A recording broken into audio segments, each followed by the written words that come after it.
네, 안녕하십니까. 여기는 워싱턴 DC 한복판 내셔널 프레스 빌딩에 자리 잡고 있는 SBS 워싱턴 지국입니다. 저는 김용태고요. 네, 저는 남승모입니다. 트럼프 바이든 대 트럼프 TV 토론 이후 후폭풍이 계속되고 있습니다. 흔들리는 바이든, 과연 후보 교체는 정말로 가능한 얘기인지, 가능하다면 어떻게 진행되는 것인지 오늘도 폴공 선임연구원과 자세히 알아보도록 하겠습니다. 어서 오십시오. 안녕하십니까. 안녕하세요. 자, 우선 폴 연구원은 우리 TV 토론을 어떻게 봤는지. 바이든 캠프에서 원하는 대로 트럼프 쪽에서는 그냥 받아줬잖아요. 근데 그 룰들이 바이든한테는 좀 부작용이 있었다고 생각합니다. 특별히 막 2분을 아무 공격 없이 말을 해야 된다는 게 80이 넘은 대통령한테는 되게 힘든 그런 입장이었고, 그 공백이 되게 좀 라디오로 듣기로는 되게 텅 비어 있었고 좀 힘들었었습니다. 트럼프는 되게 준비가 돼 있었던 것 같고, 바이든은 좀 모든 걸 좀 암기한 사람 같았고, 트럼프는 그냥 공격형이어가지고 그 자기 예전에 한 모드로 운영을 했어요. 90분 동안. 바로 후보 교체론이 나오기 시작했는데요. 현직 대통령을 갈아치우는 게 정말 가능할까요? 저는 되게 힘들다고 봅니다. 사례가 없죠. 경선제도 자리 잡은 게 1970년대 들어와서인데, 그 이후로는 우리가 생각하는 교체론 그런 거는 거의 없습니다. 민주당은 계파들이 꽤 많거든요. 이게 대표적인 계파들인데, 지금 바이든 대통령은 노동 계파랑 흑인 계파를 의지하고 있습니다. 흑인 라디오 방송 출연한 거나 뭐 이런 등등의 행동이 다 그런데 이유가 있다, 이렇게 봐야 되나요?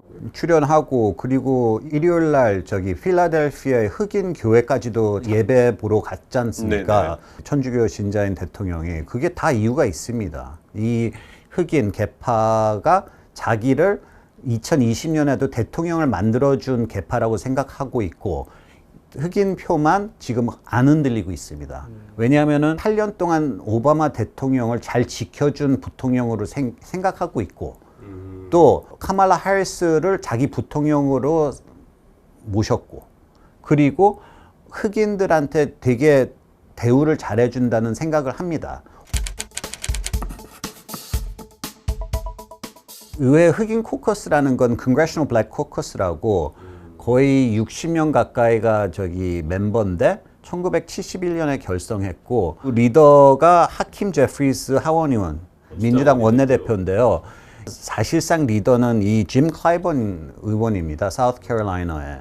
2020년에 바이든을 대통령을 만들어준 대부이거든요. 실력자군요. 실력자고, 지금 카말라 해리스를 제일 보호해주는 사람이고, 바이든은 이 사람 없이는 지금 쉽게 사퇴해야 되는 사례인데, 파워가 막강하고, 바이든도 마침 흑인들을 많이 챙겨준다는 생각도 이 두 지도부의 리더로 전달되는 메시지입니다. 역사상 처음으로 5명이 상임위원, 위원장까지 흑인 멤버들이 하고 있거든요. 그 정도로 막강한 파워를 갖고 있고, 그리고 막상 흑인들은 오바마 정권을 겪어보니까 흑인 대통령이 흑인들을 챙겨준다는 그게 없던 걸 느낀 거예요. 없더라? 네, 없더라. 차라리 바이든처럼 우리를 더 챙겨주는 백인 대통령이 더 낫다는 생각도 갖고 있어요.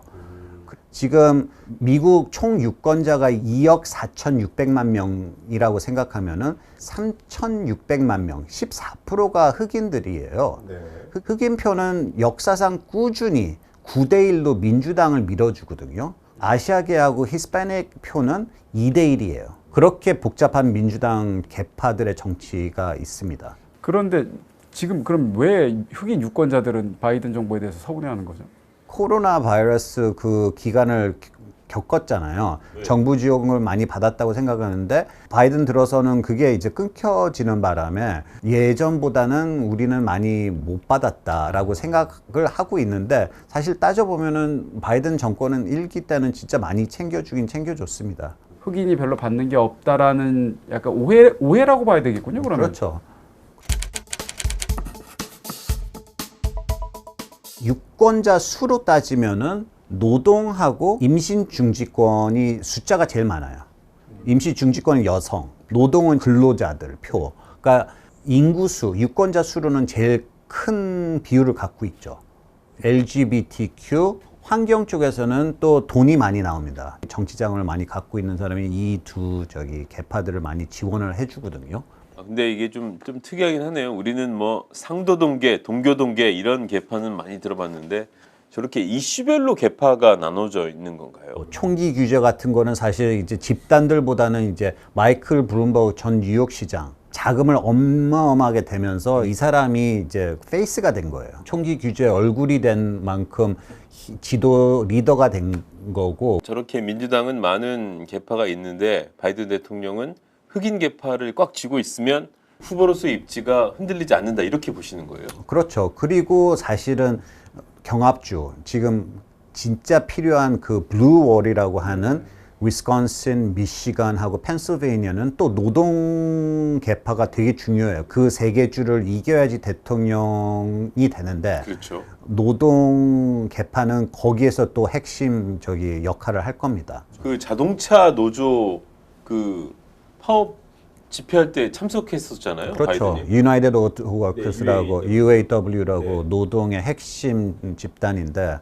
대통령이 많이 챙기는 노조죠. 여론조사가 좀 밀리더라도 그 하원에서 정당 내에서 지지를 확고하게 붙잡고 있으면 후보 교체 가능성은 매우 낮다 이렇게 보면 되는 건가요? 그렇죠. 아마 며칠만 더 버티면은 살아남을 확률이 높습니다.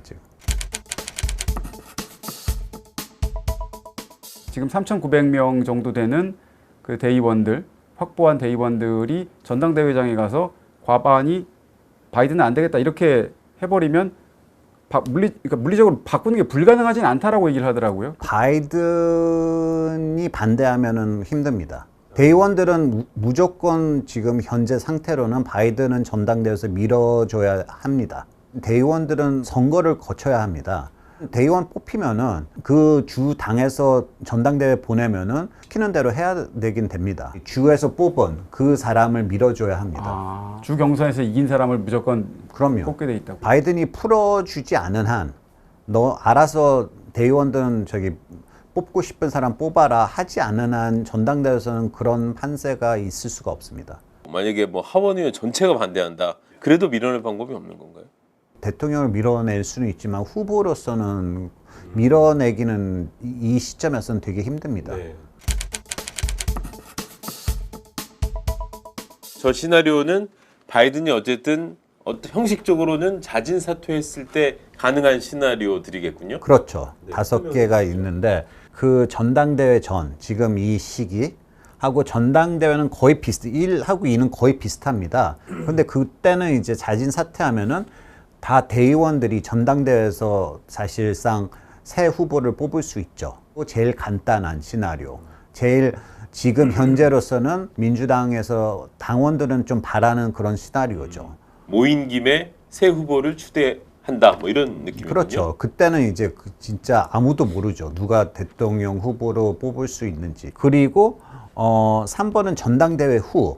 그러니까 후보가 확정이 된 상태 이후군요. 네, 9월하고 10월에 바이든 후보가 자진 사퇴하면은 좀 문제가 생기는 케이스가 되는데 그런 사례는 토마스 이글턴 상원의원, 미주리 상원의원의 1972년 사례가 있긴 있습니다. 그때 당시 조지 맥거버니 민주당 후보였는데 부통령 후보로 이글턴 상원의원을 뽑았는데 전당대회 끝난 지 18일 만에 자진 사퇴할 수밖에 없었던 이유가 그분이 정신건강 문제로 정기 쇼크 치료를 받았다는 게 보도가 되는 바람에 그거를 이제 버티지 못해가지고 사퇴를 했죠. 그 시점 민주당 룰상 민주당 총재가 의회 지도부 원내 두 상원하고 하원 원내 대표들하고 만나고 민주당 주지사 협회 의장하고 만나가지고 합의를 봐가지고 당 의원들한테 초이스를 주는 그런 절차가 있습니다. 이제 총재하고 원내대표하고 주지사 협회 의장하고 모여가지고 그분들이 이제 결정한 사람들이 당 의원들이 찬성한다 하면은 이제 그 후보군이 되는 거죠. 그리고 4번은 그러니까 11월 5일 투표날 이후군요. 네, 11월 5일 이후 저기 투표 전, 네. 선거인단 투표 전 그 1872년 사례가 있긴 있지만 제일 불투명하다고 봅니다. 그리고 마지막으로는 마지막 시나리오는 1월 6일 취임식 1월 20일 전 그 보름 동안에 또 사퇴하면은 부통령이 이제 대통령 당선인으로 되는 게 이제 헌법에서 커버하는 헌법에 규정이 돼 있는데 4번은 좀 애매하다. 근데 이 시나리오들이 좀 의미가 없는 게 오하이오주 때문이거든요. 오하이오주는 두 당에게 투표 용지를 제작해야 되니까 8월 7일까지 너네 당 후보들 이름을 제출하라는 그 데드라인이 생겼어요. 그래서 사실은 지금 시점에서는 7일까지 버티기만 하면은 문제 없다고 생각하고 당에서는 좀 이제는 힘들다. 인수했다는 얘기죠. 쉽게 얘기하면. 당의 차원에서는 좀 힘든 그런 결정이죠. 왜냐하면은 바이든은 나를 믿어라, 난 끝까지 간다라는 말을 하고 있고 같이 죽자 그렇게 들리잖아요. 당원들한테는. 후보 용지가 인쇄가 되면 다시 인쇄를 해야 되나요? 어떻게 되나요? 주마다 다 룰이 다르죠. 그래서 그걸 따져야 되는데 문제가 많죠. 그렇게 되면 민주당한테는 악몽이죠. 그런 시나리오는.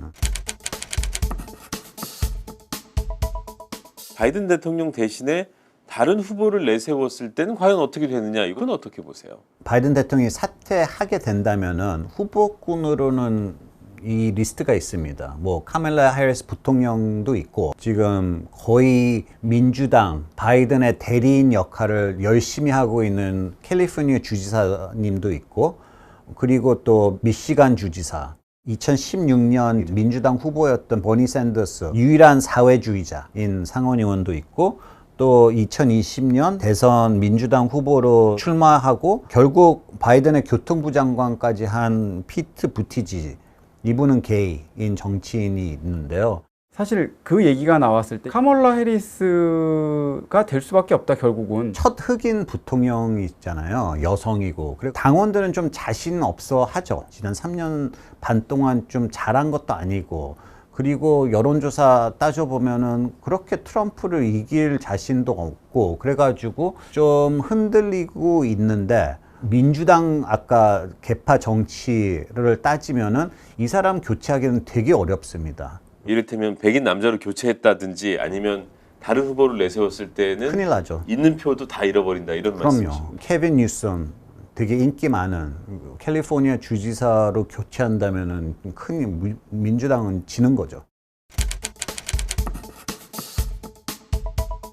이 대체 후보군들은 여론조사상 트럼프를 이긴다, 뭐 이런 결과들은 별로 없는데 이기는 사람도 있긴 있었잖아요. 해리스 부통령은 흑인 여성뿐 교체할 수밖에 없다고 했지 않습니까? 네.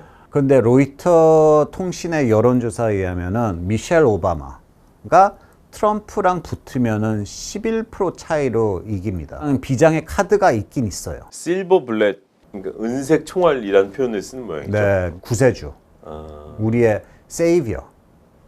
미셸 오바마는 사실 관심이 없다고 입장을 진짜 몇 번이나 밝히고 백악관 들어가기 싫다라는 입장을 보였지만 이런 숫자로서는 어느 정도 버틸 수 있는지. 왜 그렇게까지 인기가 있는 건지. 네. 우선 남편이 8년 동안 재선을 한 대통령이고 인기가 많았잖아요. 그리고 8년 동안 영부인 역할을 너무 잘했다고 생각을 하고 있고, 그리고 민주당에서는 그래도 뭐 역사를 만들면은 여성 대통령으로서는 힐러리보다는 미셸이 괜찮다라고 그런 생각을 하고 있죠. 해리스가 차지하고 있는 포션, 그러니까 흑인 여성표도 그대로 받아들일 수 있다. 그렇죠. 아무도 미셸 오바마가 카말라 해리스를 교체한다면 아무도 반대하는 사람이 없을 겁니다. 민주당 내에서는. 대선까지 어떤 점을 좀 지켜보면 좋을 것 같습니까? 사실은 그 영부인의 역할이 되게 커요. 사퇴하면 질 바이든 여사가 되게 그 큰 역할을 할 건데 지금 민주당에서 좀 그렇게 바라고 있어요. 지금 사퇴를 안 하는 게 질 바이든 때문이다라고 하는 또 민주당 당원들이 있거든요. 별명까지도 지어줬습니다. 맥베스 여사라고. 권력에 욕심이 있는 여사라고 끝까지 가자.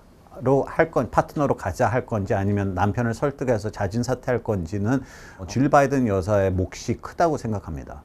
반대를 뚫고 만약에 자기가 했는데 졌다. 이러면 그간 자기가 했던 것까지 다 잃는 거잖아요. 바이든 대통령은 좀 지켜보면서 느낀 건데 구세주 컴플렉스가 있긴 있어요.